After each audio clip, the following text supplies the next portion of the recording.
Today we're going to read a book called Cumference and the First Round Table, a math adventure by Cindy Neuschwander and Wayne Gehan.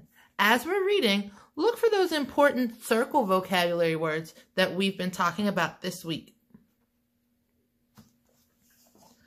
Long ago, in a land known as Camelot, there lived many knights and ladies.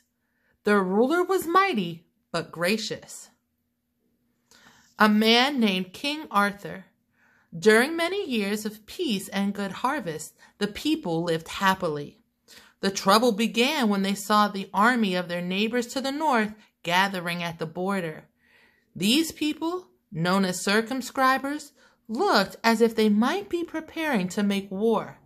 King Arthur called upon his bravest and most trusted knights to plan what to do. The knights rode as fast as they could to the king's castle. Cumference lived nearby, so his family came with him. Cumference was married to Lady Di, who came from the town of Ameter. They had a son named Radius. Radius was very small and quite young, but his keen mind and boundless energy more than made up for what he lacked in height and age.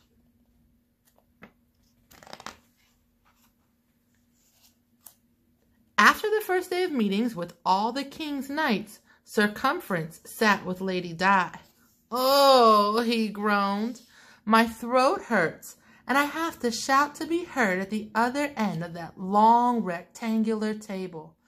Everyone has to shout, and the king is very upset."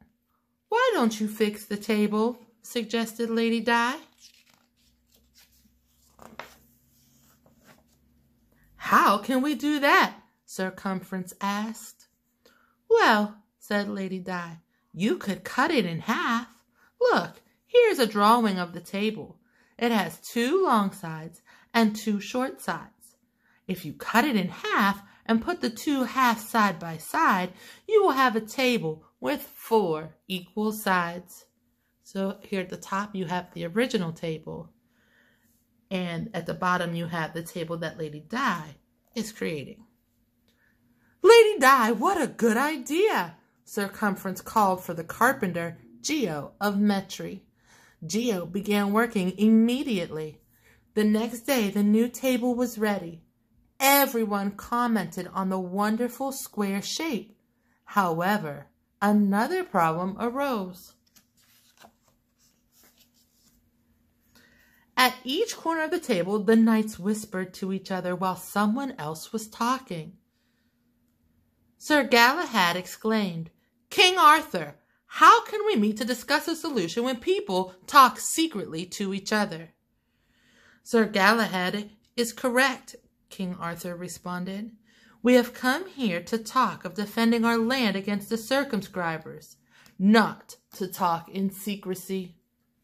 After the meeting, King Arthur told Cumference a new table was needed. That night, Cumference told Lady Di about the problems with the square table.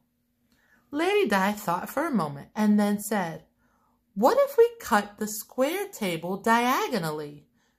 We could put the 2 halves together to make a diamond." She drew a diagram and said, "The king could sit at one end, and you could sit at the opposite end. Everyone would be close enough to hear, but the knights would not be in any tight corners."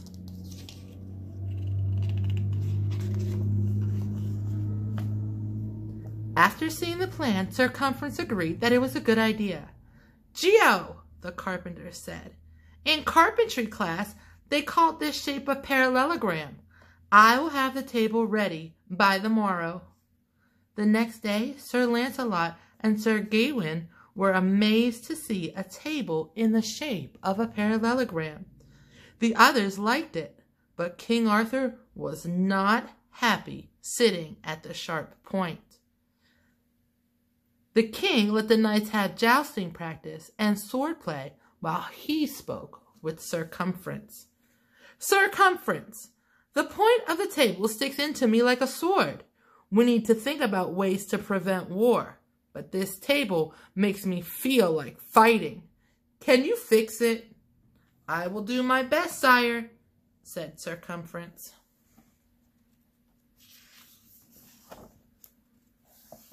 That afternoon he stood by the field and watched the others joust.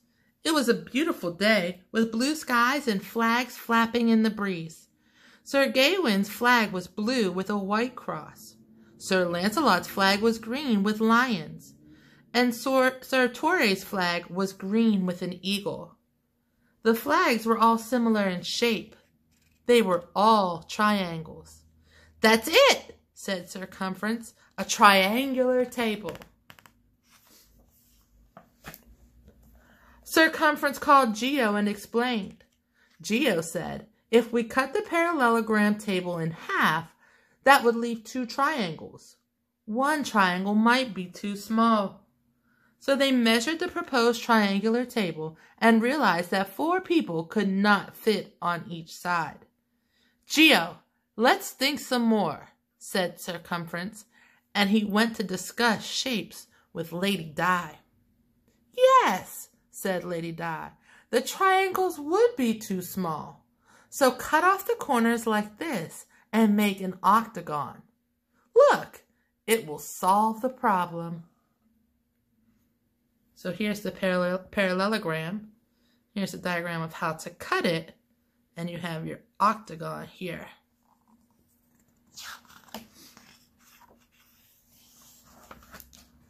When the knights sat at the octagon table, each one wanted a side all to himself.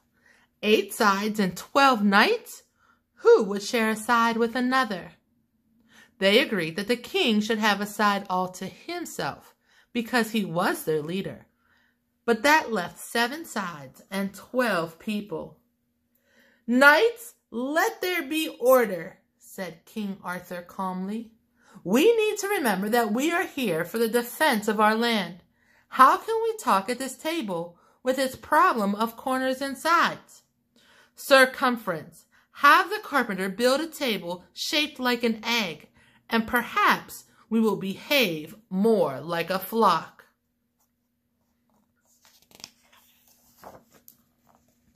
Cumference drew up plans for an oval table for Geo.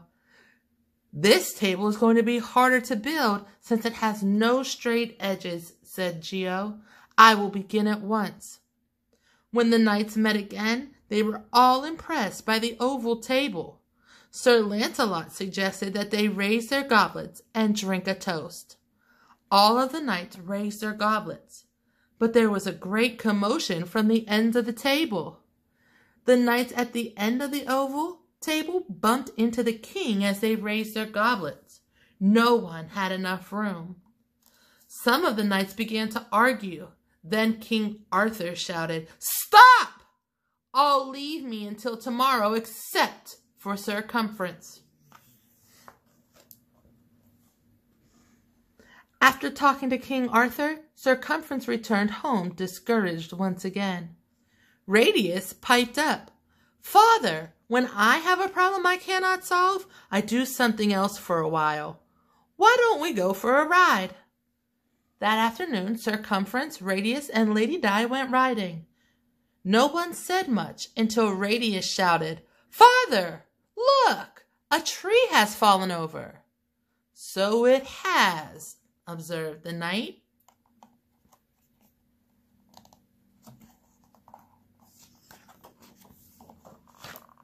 "Don't you see, Father? There's your table." Lady Di got off her horse for a closer look. She stood on her tiptoes and stretched her arm up as high as it could go. Her fingertips just met the upper edge of the trunk. "It should be big enough," she said. "This part is as tall as I can reach, and the wood seems to be of good quality." Cumference summoned Geo to cut a cross-section of the trunk to make into a tabletop. "Leave the bark on the outside edge," he told Geo. "I like its rough feel." Geo and his helpers sawed through the huge tree trunk. Then they hoisted the heavy slab into an ox cart, and off they went to Geo's workshop. Geo worked all night building the new table. When the knights met the next day, the table was finished. Everyone was content. No one shouted or whispered. No one felt cornered or trapped. No one was poked in the stomach. And no one felt squished. Everyone had an equal position around the table. As they talked, they decided the best plan was to try and make peace with their neighbors. King Arthur was so pleased that he announced they would celebrate that night. Soon, everyone was enjoying the music, dancing, and banquet. Suddenly, the music stopped. A messenger rushed in and handed a sealed parchment to King Arthur. The king read it and smiled. "Ladies, knights, and guests, I have excellent news. The circumscribers are not planning an attack.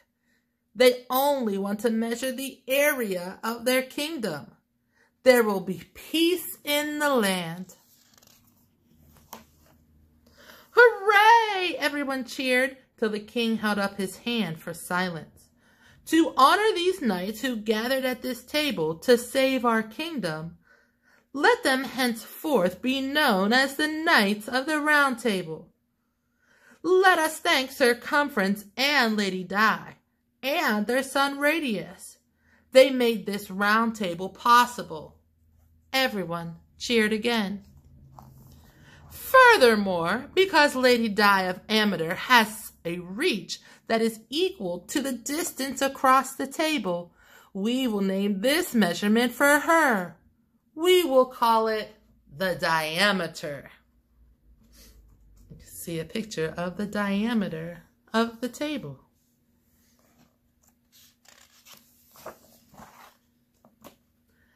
"I am proud of Radius too," added King Arthur. "Someday he will become a fine knight. He may be small, but he has tall ideas." Everyone nodded and clapped. "Let us call this small measurement from the center of the circle to its edge the radius." You can see in the circle, the radius starts at the edge of the circle and moves towards the center. Finally, let us not forget our clever circumference. Since it was his idea to leave the bark on the outside edge of our table, we will name the outside edge of any circle after him. Let's call it the circumference. So the outside edge of the table is referred to as the circumference of the table.